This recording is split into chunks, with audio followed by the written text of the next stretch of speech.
Alrighty, guys, thanks for joining me. This is your host, ID Jester. Thanks so much. We're going to be going through some more rules here for Heroes of Normandy with the new 5.0 lock and load tactical system, just to see if we can learn the system a little better and get some information out about this and show you guys. Of course, you can find out more information about this game at www.lnlpublishing.com, as you can see right here on the screen. So I wanted to clarify a few things that we talked about in the previous episode, just so everyone's on the same page, including me, because I certainly, it's been a while since I actually played this system, and they've updated it. They've streamlined it with the new 5.0 rules, then combined all the different modules and different eras for warfare into one big module. So, of course, I've got to refresh my memory on everything. And I just wanted to clarify a couple things for us. So, first thing I want to clarify is when we are talking about, let's put this guy somewhere we can actually shoot him. There we go. We'll put him there. All right. When we're talking about multiple attacking units in the same location. So in this case, we have the German unit here. We're actually going to put a move marker on him. All right.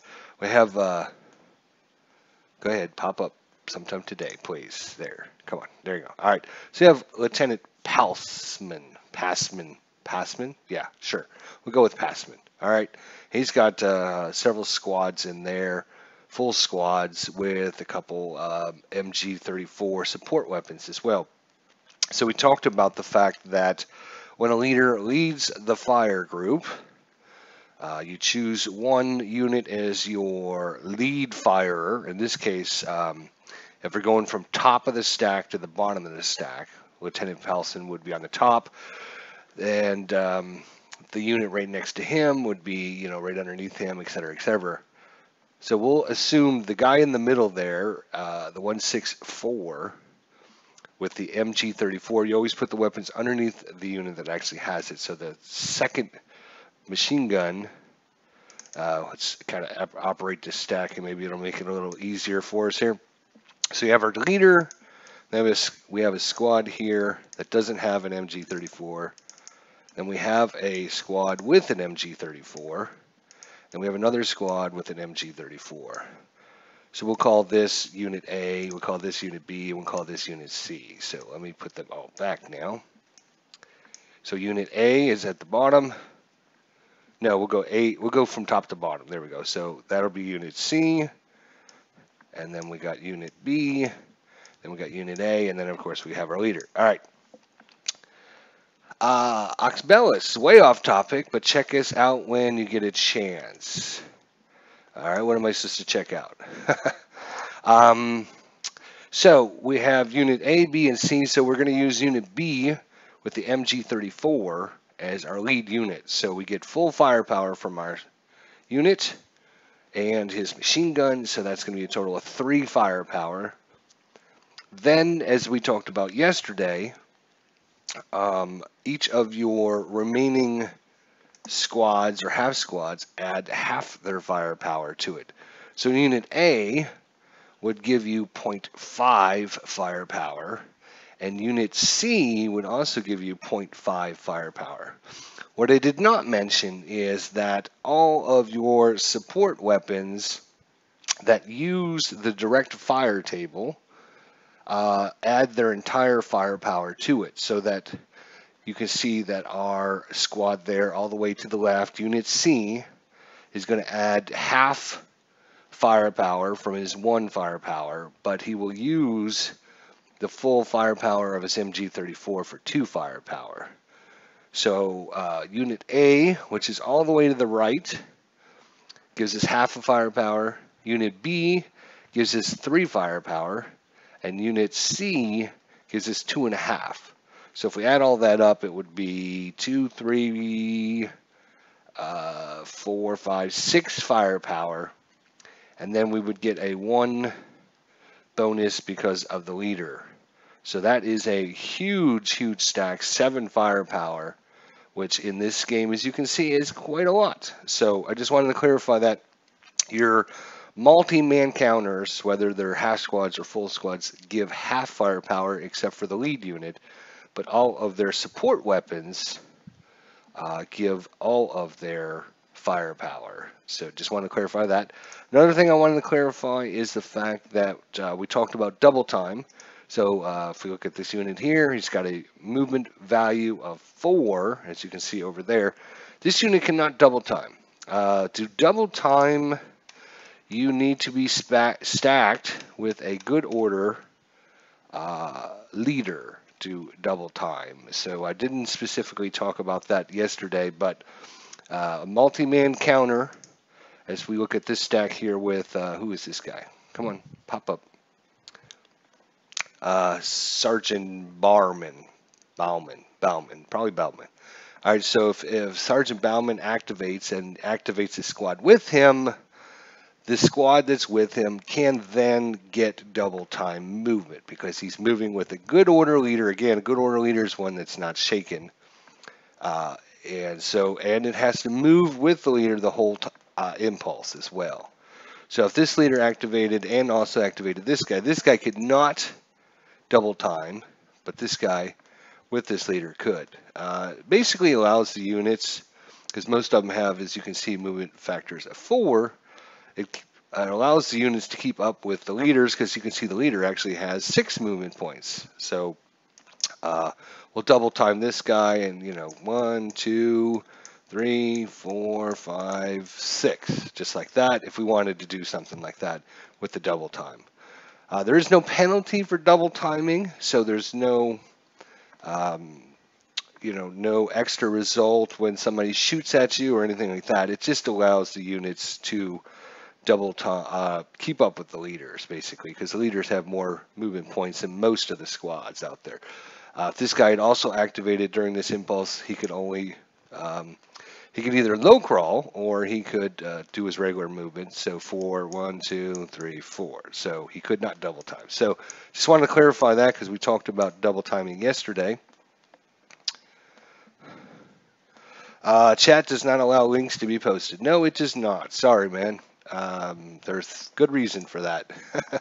We don't want people coming into the chat and accidentally putting things in there that are inappropriate for people. So unfortunately, you have to be a monitor to be able to post links. So if you want to spell it out, that's probably better, but that'll be fine. All right, so that was the double time we talked about. There was the clarification on the multi-unit firing, where your squads and half squads give half their firepower except for the lead unit, but their support weapons, of course, give full firepower. Now remember, as an example here, let me get out a German half squad here. Multi-man counter, we're going to do a half squad this time. If, for example, this guy here, let's make sure that I put him in the right spot. All right. So if, for example, we had this situation going on here, Unit C, which is the unit all the way to the left, is a half squad because there's only one unit on that counter as opposed to the full squads, which have 2 mans on the counter.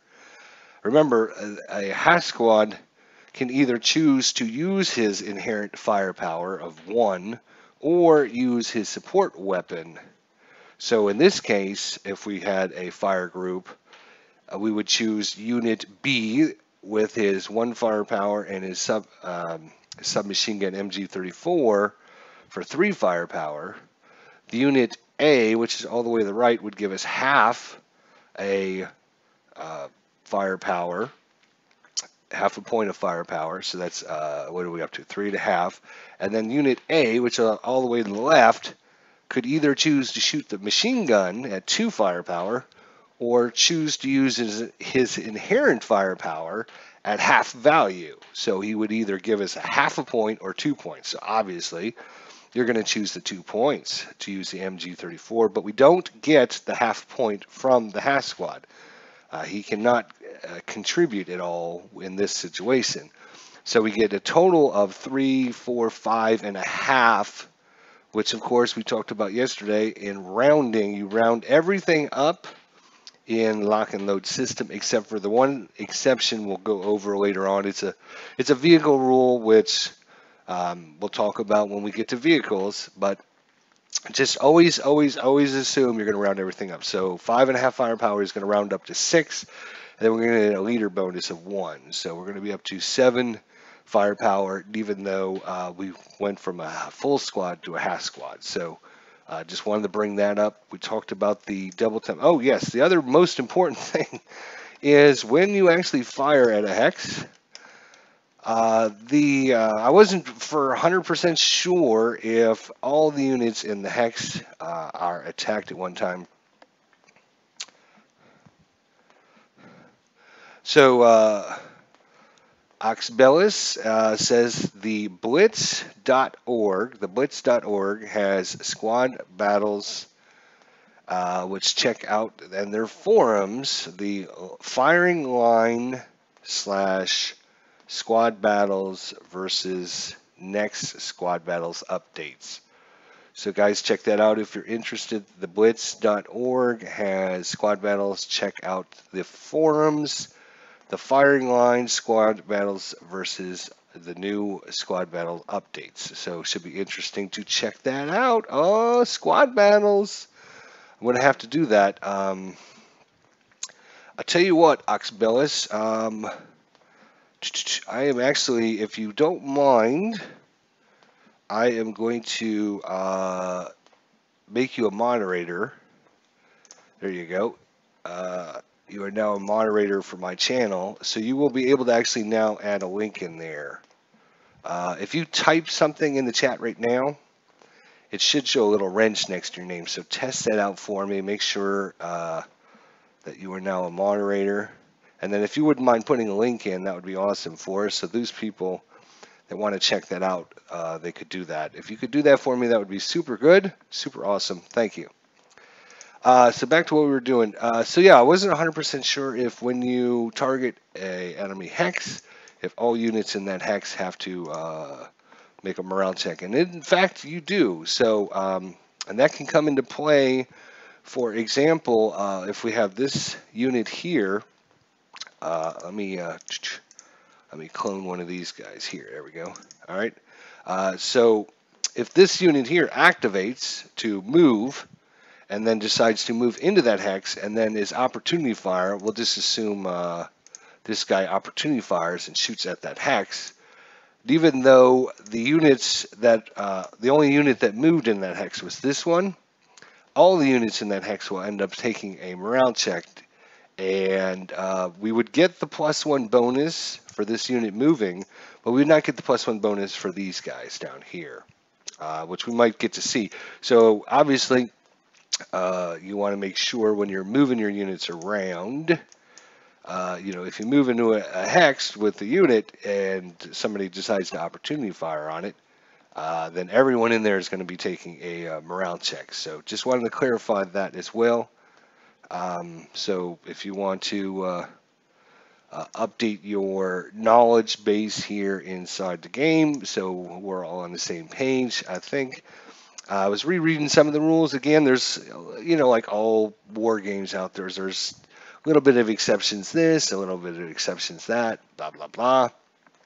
All right, so let's go in here, and there we go. I want to make a couple stacks here. So things we want to cover right now. We're going to make this kind of a short episode because football is going to be starting here in about 35 minutes. So I want to go watch the game. So we're going to be done by 12 at the latest. Just to let you know. So which one do we want to talk about first? Let's talk about assault move and assault fire. Let's talk about those two first. All right. I'm going to zoom in again. So yeah, I should have zoomed in to begin with. That might have helped everyone. But it wasn't probably too far zoomed out for everyone. All right, so those units that have a red box around their movement allows them to assault move or assault fire. So what are the rules with that? Well, number one, you have to have a red box around your unit's movement value. So you can see this guy does, this guy does not, this guy does not. If we look at our stack here, none of those guys can assault move because they don't have any red boxes around their thing. If we look at the British units here, you can see all the British units have red marks around their movement, so that means they're going to be able to assault move. All right, so let's check out this stack over here. Yep, they're as well assault move. I think all the British paratroopers, I think, can assault move. Yeah, so just depends on the unit. So assault moving, what are the rules with that? So you announce that you're assault moving. Okay. When you announce that you are assault moving, you then get to move half of your movement points, up to half of your movement points. You don't need to use all of them, but you can use up to half of your movement points. You can use double time, of course, if you're stacked with the leader. So if we instead said that leader was over there with that guy, and that unit decides to, we activate this unit, we activate this stack because of the leader, and we decide to activate the unit with him and the leader, Sergeant Bauman. We can say we're going to double time. Double time gives you a +2 to your movement points. The unit there, the full squad, is going to go from 4 movement points to 6 movement points, and then he's going to get to use half of them. And of course, we round up, of course, with everything in this game. So if it ended up being like 3.5 movement points, then you would get to go 4 with your assault move. So let's just move this guy here, and we'll just go, 1 to go in that space, 2 to go in there, 3 to go in there, and he's done. All right. And at the end of his move, we're going to mark him with assault move, right? Boom, right?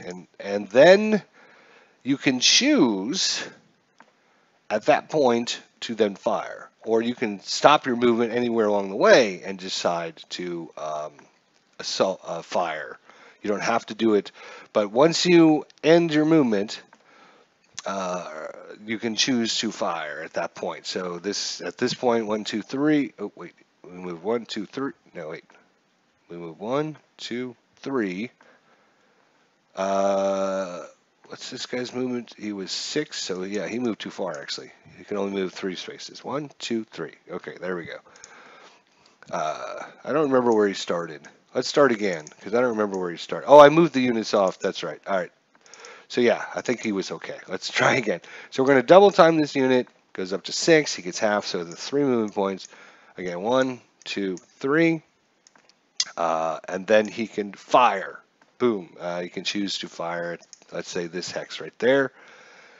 When you go to fire with your assault move, you get a -2 to your total firepower of your units. How do you purchase the 5.0 rules? It says Brad62. My friend, Brad62.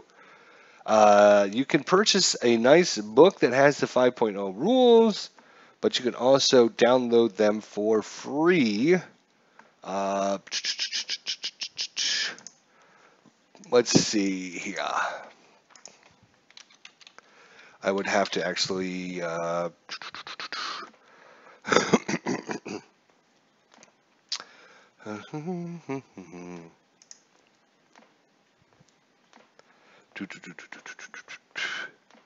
well, let me see if I can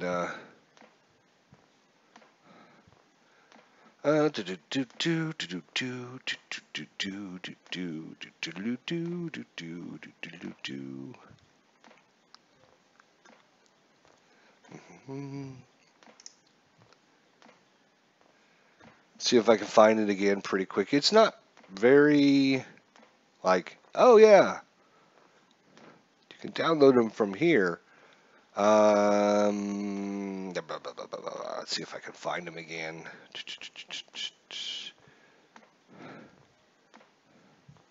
Uh-huh.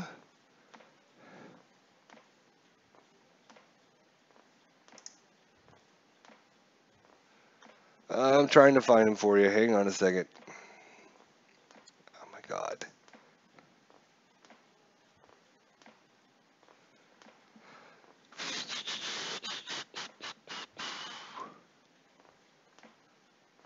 Bum bum bum bum. No, I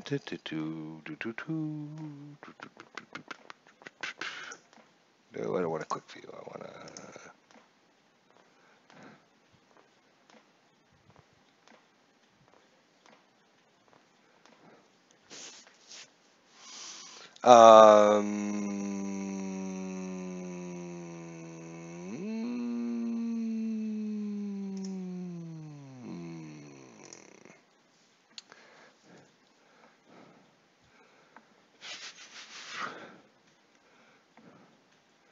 All right, I think I found out how to do it. All right, so let's see if I can show you guys here real quick.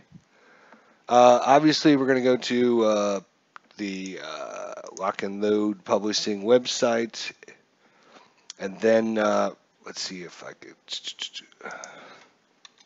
go back to the beginning here. Lock and Load Publishing. So you get to the default page here. You're going to go to Series, and then you're going to go to Lock and Load Tactical, and then you're going to scroll down to the Lock and Load Tactical Starter Kit, I think is where we were. Let's see if I click on that. Right. It gives you some information about it, and it basically tells you there's no difference between the PDF version and this printed version. Obviously, the printed version's color-coded in this nice little booklet format and everything, so you might want to get that so you have it. So what you want to do then is go to Resources here, under the tab Resources, click on the Lock and Load Download Resources. It's going to take you to another page that has all the resources, and you will see the Lock and Load Tactical Core Rules. It's got a whole bunch of stars, blah, blah, blah, so just look for that. You just click on it, and then you go to, it should be, oh, download now. There it is. I couldn't find it. There it is, download now. Or you can just look at my link up here if you want to just type in this link. http://lock-n-load-core-rules.253/. So you can put all that in your browser, or you can get to it the way I did and just hit download now. It's 18.5 megabytes to download, so hopefully that'll help you guys out. Hope you help Brad 62 out with, or like I said, you can actually purchase them from the website there.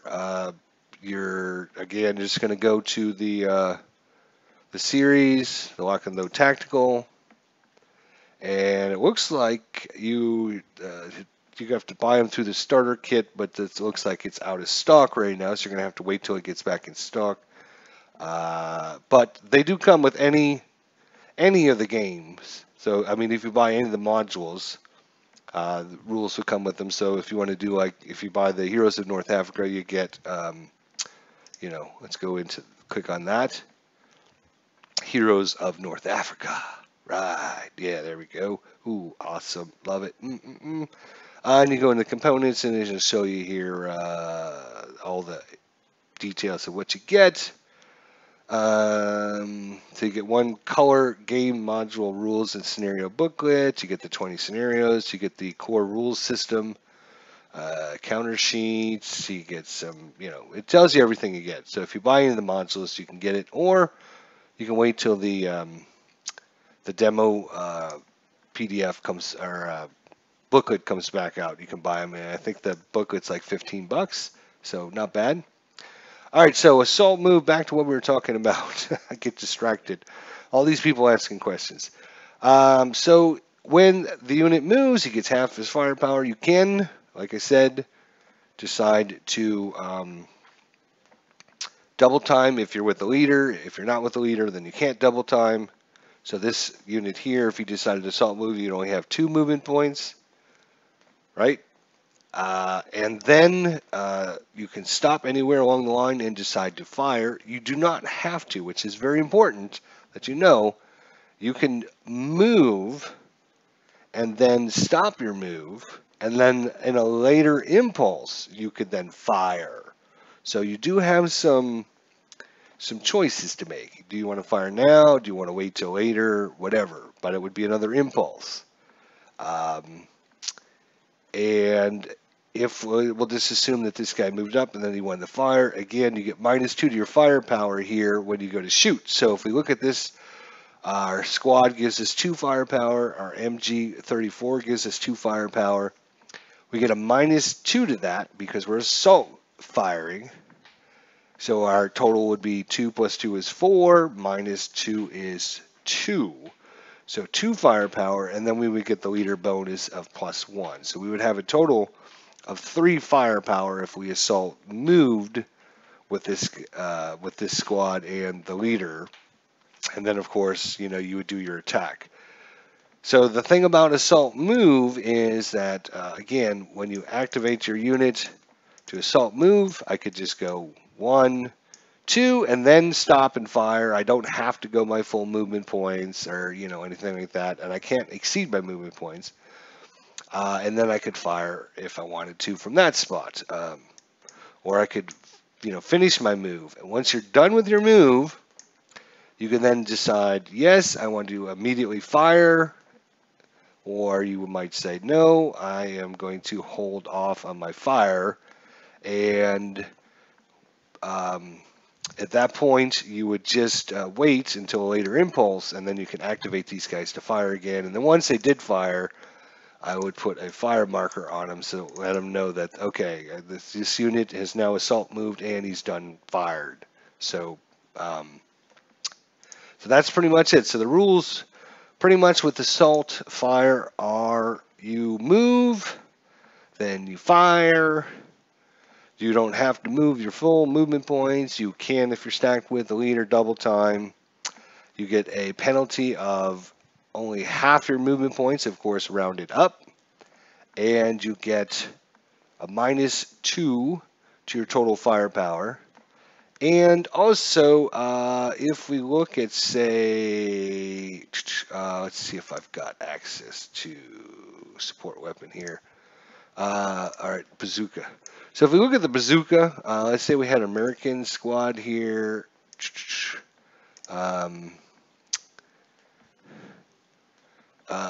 Really? Sure.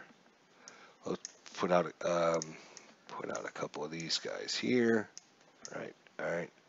Yeah, let's separate a couple of them there. We'll say there's some British guys and a little American group here. Give me Sergeant Hill, please. Thank you. And then we'll give this guy a bazooka. We haven't covered this yet, but if we actually look at the Bazooka Counter, the Bazooka Counter has a 2-hit table. So they do not use the direct fire table. They use their 2-hit table. All right. So in this case, let's talk about this. Let's say it's the allied player's turn, and Sergeant Hill here activates, and he decides to activate the unit with him. Let's see here. Let's put it back on the other side. So he can look at the squad here. He has a movements of 4, and he does have the red box, which means he can assault move, and he's got a bazooka with him, right? So he decides to spend 1 movement factor to go there, and he moves another movement factor to go here. That's fine. That's fine. Of course, opportunity fire can happen along the way, blah, blah, blah. And then he decides to, I don't know, let's say he decides to stop right there and fire. All right, what happens is you get 2 firepower from the squad, You don't get anything from the bazooka because, again, it uses the 2-hit table. And then the leader would give you, because you're assault moving, you get a -2. So our squad has 2 firepower. -2 is 0. And then the squad would get a 1 from the leader, Sergeant Hill. So it goes to 1 firepower, which they would then attack. Let's say they attack this space down here, down in J4. They would do their attack there, and then the bazooka, because it uses its own 2-hit table, would then use its 2-hit table to get his range. So we're at a range of 3 hexes. So normally it'd be a 7 or less to acquire or get a successful hit. But since you assault move and you're using a 2-hit table, they get a +1 penalty to their 2-hit table. So in this case, it would be instead of it would get a +1 to the die roll, actually. So squads, they get a -2 to their firepower, and any 2-hit tables get a +1 to their penalty on their 2-hit chance there. So I thought I would bring that up because it might be important sometime. We'll actually look at bazookas and some of the other support weapons maybe in another episode. There is quite a few, which is super cool. There's all kinds. There's flamethrowers, satchel charges, bazookas. We'll definitely be looking at bazookas and anti-tank weapons when we start talking about vehicles, which again will be in another episode. But yeah, assault moving and your squads get a -2 to their firepower, and of course, any weapon they're carrying that has a 2-hit table, you get a +1 penalty to the dice roll. So 1 is added to the dice roll there to acquire a hit, because obviously you're moving and you're not spending your whole time, looking at the enemy and blah blah blah. So assault move again. You get half your firepower. I'm sorry, you get half your movement points rounded up. You can double time if you're with a leader. You can stop anywhere along the lines, and when you stop moving, you can choose to immediately fire, or you can hold your fire. So you don't need to necessarily fire in that impulse, as we talked about earlier. You can actually hold your fire. Now, there is something else. Brad62 says, very nice, thank you. All right, no problem, man. There is, besides assault move, there is also something called assault fire. So I'm going to bring this guy, let's see if I can find an assault fire. All right, we'll bring that guy up there. That's fine. All right, we'll just say that this is the setup here. It's now the allied player's turn to activate, and they decide to activate this unit right here to assault fire. This is not assault move, this is assault fire. What's the difference? Well, there's a few differences, but basically you fire and then move, okay? In the assault move, you move and then fire, okay? There is some big differences, though. If you assault fire, you fire first and then you move. Same stipulations. You get -2 to your firepower. So if this guy was activated to assault fire, he's got 1 movement factor or 1 firepower factor. He gets a -2, so he's going to be a -1. You can even attack with a -1. All right, so we'll do an attack with a -1 against his stack, we'll say, and then he moves. Unlike assault move, where you can move and then decide to fire later, you have to move after you fire. You don't get the choice to, oh, I want to move later. No, no, no, no, no. You have to fire and then you have to move. Of course, you don't have to move your full allotment of your assault move, but you have to move. Or you don't have to move, but you basically will have to stay in that hex, and you wasted some of your firepower because You could have just fired normally then without assault firing, right? So if this guy is not going to move, then there's no sense in assault firing because I'm just going to lose firepower and I'm not going to move. So you have to fire and then you have to move. So in this case, you could fire at these guys. Again, firepower of 1 minus 2 for the assault fire. He's going to have a -1. He would roll a 6-sided dice.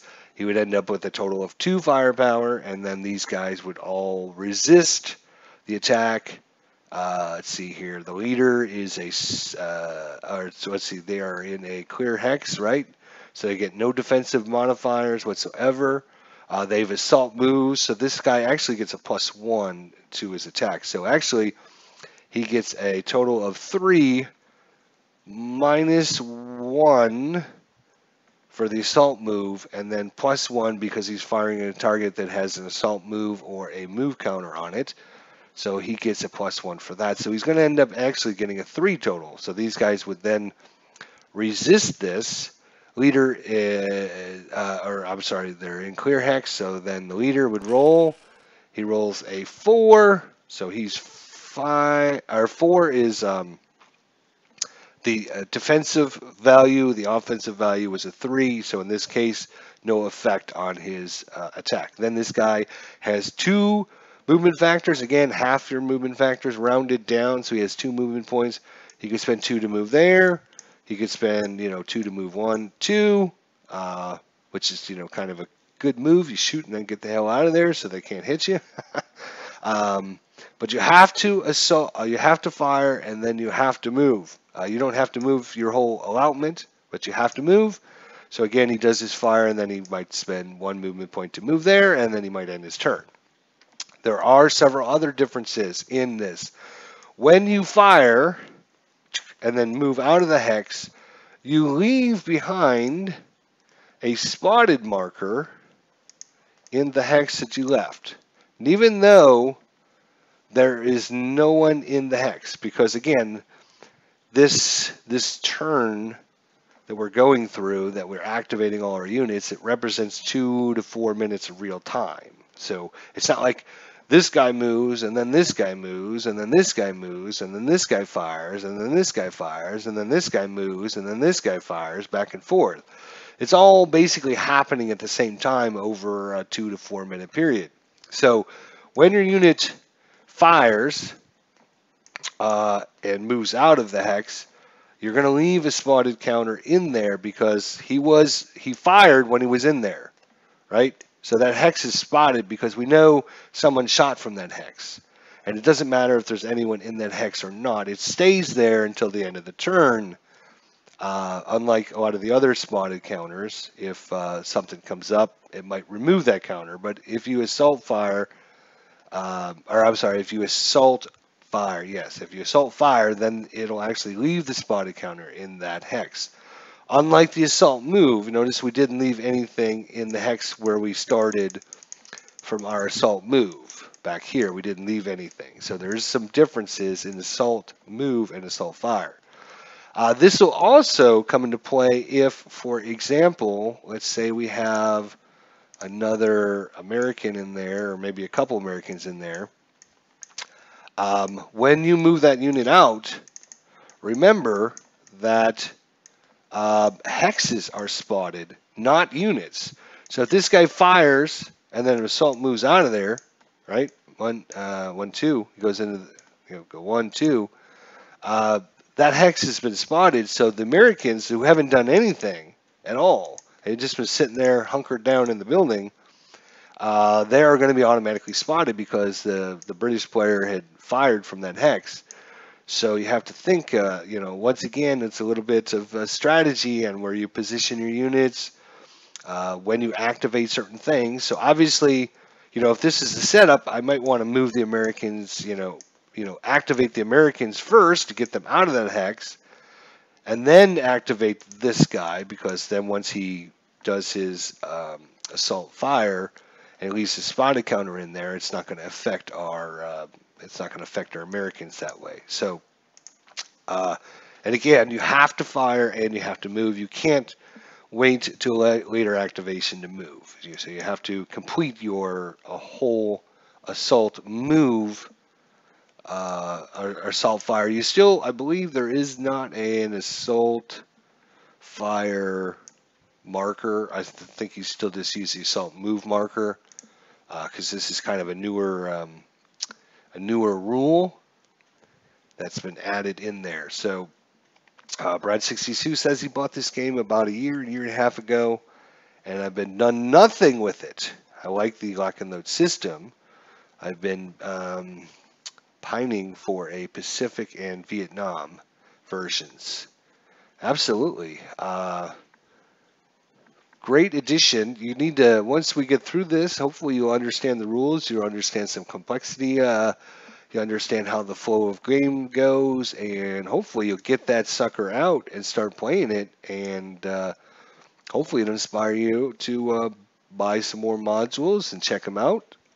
It is a really good system. Al, Red Sox fan, my friend, hello, hello, hello.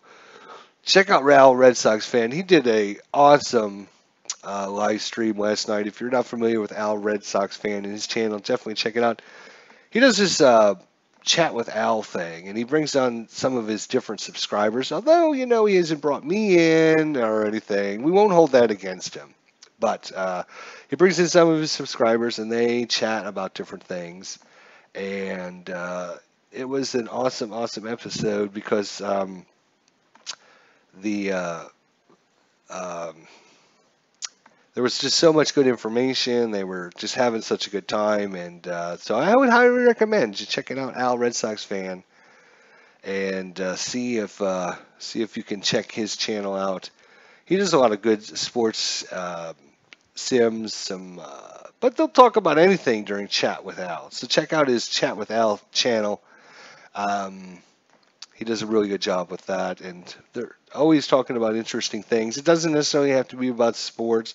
Last night's was mostly about baseball and talking about the 1986 miracle against the Mets there and the Boston Red Sox. And I posted in the chat, Al, and you didn't say anything. But I posted in the chat that the fact that Boston lost that series was better for baseball than if the Boston Red Sox won it. Not better for their fans, not better for those that root for Boston, but it was better for baseball because it brought a lot of,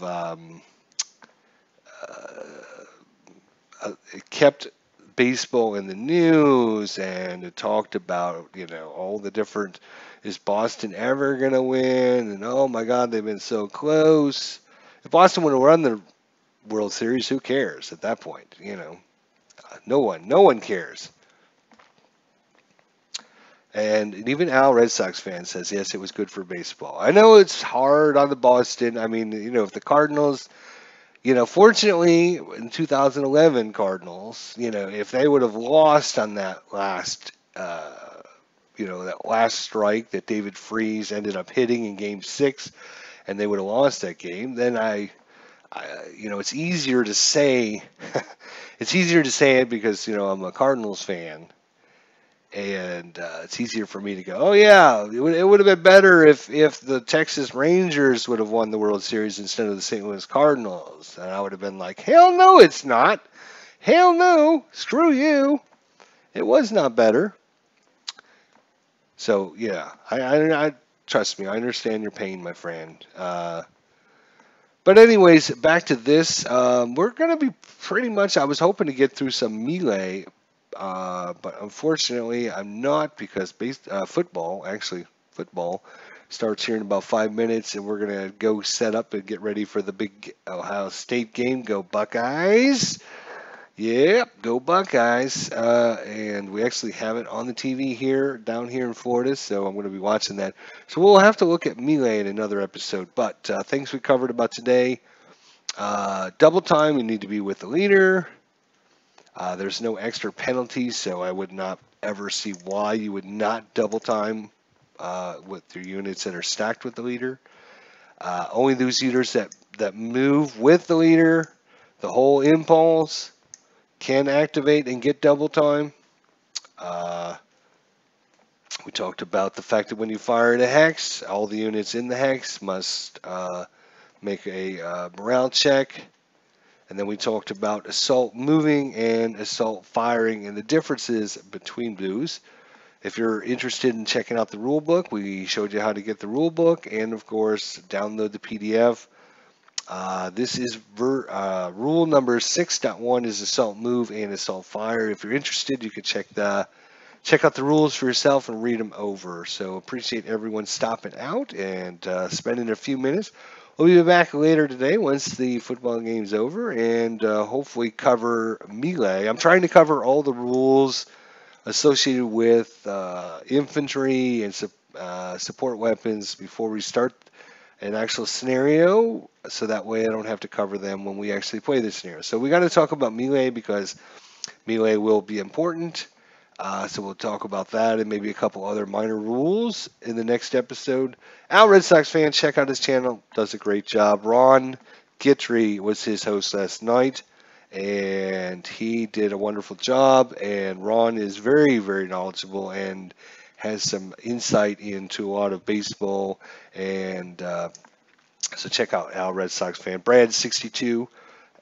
Thanks for stopping by. And of course, my good friend out there, Ox Bellis. If you're still around, I appreciate you stopping out as well. So let's go Bucks, and we'll see you guys in the next episode. Thanks so much for watching, guys. We'll see you next time.